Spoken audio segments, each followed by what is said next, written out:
Երեկ Ադրբեջանի նախագահ Ալիևը հարցազրույց է տվել France 24-ին և խոսել է Հայաստանի հետ հարաբերությունների մասին։ Իմ գնահատմամբ 3 կարևոր հարցի անդրադարձել։ Գերիների հարցը, Միջանցքի հարցը և Հայաստանի սահմանադրության փոփոխության հարցը։ Անդրադառնամ հերթով։ Նախ այս հատվածը լսեք։ So Armenian segment of the Zangezur corridor, as we call it, is very short, and I'm sure that it will be done. And coming to the question about Vice President Vance's visit. Եվ այսպես նա խոսելով Trip կոչվածի մասին, այն կրկին անվանում է Զանգեզուրի միջանցք, ինչպես շարունակաբար նրանք ասում են, պնդում են, եւ ասում են, որ մենք նրան անվանում ենք Զանգեզուրի միջանցք։ Սա իրականում միջանցք է, սրա մասին ես խոսել եմ, առանձին տեսանյութեր ունեմ, հետեւաբար մանրամասները չեմ ասի, բայց ասեմ, որ Trip-ը իրականում փաթեթավորում է, որով մատուցում են հայ ժողովրդին, որպիսի այդ միջանցք կոչվածի տպավորությունը իջիկ դարձնեն, իսկ այդ միջանցքը մենք ոնց ենք վերհանում, որ դա միջանցք է, քանի որ այնտեղ դրույթները այնպիսիք, ինչպիսիք կան, դրանք բնութագրում են դրա միջանցքի էությունը։ Օրինակ, որ հայ սահմանապահը չի տեսնելու ադրբեջանցիներին։ Front office, back office ասած է, որ front office-ը պետք է տան մասնավոր ինչ-որ ընկերության։ Մասնավորապես, որ բաժնեմասի գերակշիռ մասը առաջիկա 50 տարում պատկանելու է ԱՄՆ-ին, ընդամենը 26% հայկական։ Այն, որ այդ հատվածով անցնելու են բազմաթիվ ադրբեջանական ենթակառուցվածքներ։ Ես չթվարկեմ հիմա բոլորը, կրկին կլսեք դրա մասին։ Հաջորդը Հայաստանի սահմանադրության փոփոխման հարցը։ Մենք շարունակաբար ընդդիմախոսները այս իշխանության խոսում ենք եւ ասում ենք, որ Փաշինյանը պատրաստվում է փոփոխել սահմանադրությունը եւ հեռացնել անկախության հռչակագրին հղում անող հոդվածը Ալիևի պահանջով,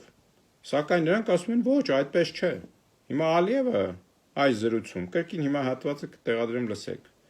ասում է, որ այո, իրենց պահանջն է եւ խաղաղության փաստաթղթի ստորագրման նախապայման, առանց դրա չի ստորագրելու։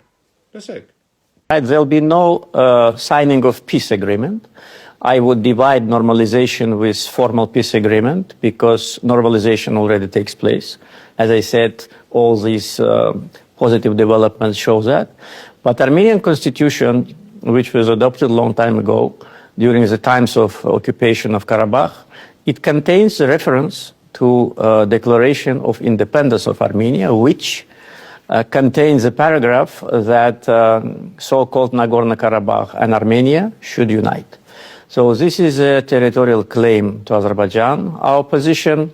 for many years, since the end of Second Karabakh War, was very clear. This should be changed. And as far as I know, Armenia is planning to... Նա պնդում է, որ խաղաղության փաստաթուղթը կստորագրվի այդ դրույթը փոփոխելուց հետո, քանի որ ըստ Ալիևի դա տարածքային պահանջներ է ներկայացնում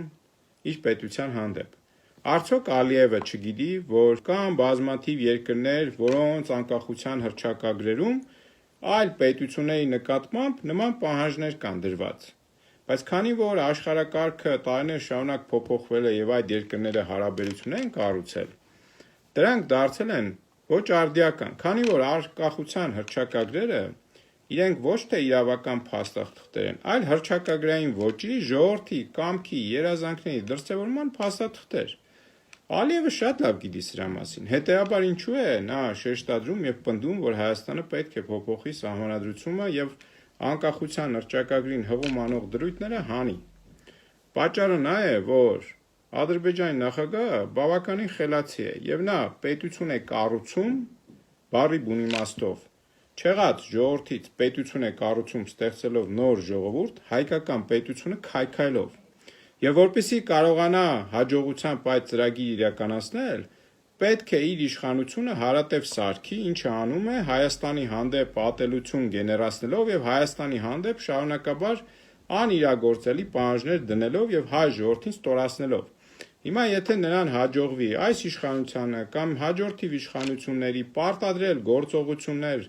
որոնք մեր շահերի դեմ են, հա, թեկուզ դեկլարատիվ բնույթի, ապա նա տարածաշրջանում կցուցադրի իր դերը, իր ծանրակշիռ լինելը, նաև իր ժողովրդին, որով նա այս գործողությունով նաև կարողանում է հաջողությամբ իր պետականիշխանության գործընթացը տանել։ Հաջորդ մասը գերիների մեզ համար թերևս այս պահին ամենացավոտ հարցը։ Լսեք, այս հատվածը շատ կարևոր է։ These people committed serious crimes against humanity. Imagine after Second World War, Nuremberg trial, and all those Nazi leaders which have been sentenced to death, in 2 months,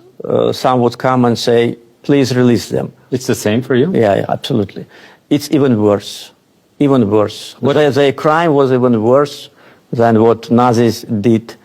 during the World War II. Եվ այսպես նա հայ գերիների նկատմամբ կեղծ դատավարությունը համեմատում է Նյուրնբերգյան process-ի հետ, որտեղ դատում էին նացիստներին միլիոնավոր մարդկանց անմեղ մարդկանց տանջելու, կտանքների ենթարկելու եւ սպանելու համար։ Նա համեմատելով ասում է բառացի հետեւյալը. Եթե նացիստներին դատապարտեին մահվան եւ 2 ամիս հետո դուք գնայիք ասեիք, խնդրում ենք ազատ արձակեք նրանց, ինչ կասեիք։ Եվ երբ լրագրողը զարմացած ասում է, ոնց դուք դրանք նույնական եք դիտարկում, համատում եք, ասում է, այո, դա ավելի վատ է, ասում է, որ հայերը, այդ ղեկավարությունը Արցախի քաղաքական, որ հիմա գերեվարված են, մարդկության դեմ հանցագործություններ են գործել, պատկերացնում եք ինչ է ասում։ Իսկ իրականության մեջ այս մարդիկ հայ ժողովրդի ազատագրական պայքարն էին առաջնորդում։ Արցախցիների Արցախում ապրելու իրավունքն էին առաջ տանում։ Եվ ինչպես տեսնում եք, նրանք գերեվարված են Հայաստանի այս պահի ղեկավարությունը ճանաչել է Արցախը Ադրբեջանի կազմում, որը այս զրույցի ընթացքում մի քանի անգամ Ալիևը նույնպես օգտագործում է որպես իր գործողությունների լեգիտիմություն։ Եվ հետևաբար Ալիևը թևավորված նրանց համեմատում է ֆաշիստներին հետ։ Այս հարցազրույցը լսելուց հետո ինձ մոտ ամրապնդվեց այն դիրքորոշումը, որ Փաշինյանը իրեն դրել է մի վիճակում, որտեղից 3 ճանապարհ ունի ընդամենը։ Փախնել Հայաստանից, հայտնվել բանտում, եւ 3-րդ ճանապարհը այն ինչ հիմա նա անում է, շարունակաբար խաբել եւ մանիպուլացնել հայ ժողովրդին, թե իբր իր գործողությունները ուղղված են հայկական պետության կայացմանը։ Նշեմ նաեւ, որ այսօր կաթողիկոսի նկատմամբ կեղծ քրեական գործ է հարուցվել, որը ուղղակիորեն հերթական դրսևորումն է միջամտության եկեղեցու գործերին, ինչը սահմանադրությամբ եւ այլ օրենքներով արգելված գործողություն է, եւ սրա մասին ես շարունակաբար ասել եմ այլ զրույցներում, քանի որ ազգային ինստիտուտ է եկեղեցին եւ կաթողիկոսը չի հրաժարվում հայկական շահեր սպասարկելուց, այս հետապնդումները նորանոր դրսևորումներ են ստանում։ Եվ այս պայմաններում Փաշինյանը իմ համոզմունքն է, որ ընտրություններում կամ գնալու է կեղծիքների, կամ այնպիսի մանիպուլատիվ լոզունգներ է կիրառելու ժողովրդի նկատմամբ, այսինքն ահաբեկող, սարսափեցնող, օրինակ, եթե դուք չընտրեք ինձ, ապա պատերազմ կլինի, եթե դուք չընտրեք ինձ, ապա ձեզ կմորթեն, եթե դուք չընտրեք ինձ, ապա կկորցնեք պետականությունը։ Այսպիսի ահասարսուր, վախեցնող եւ մանիպուլատիվ թեզերով է նա պատրաստվում մասնակցել ընտրություններին։ Եթե դուք ընտրել եք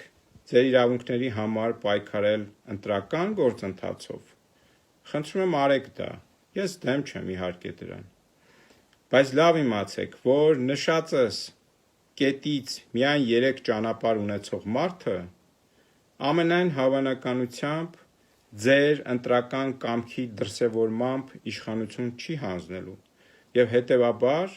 դուք պետք է պատրաստ լինեք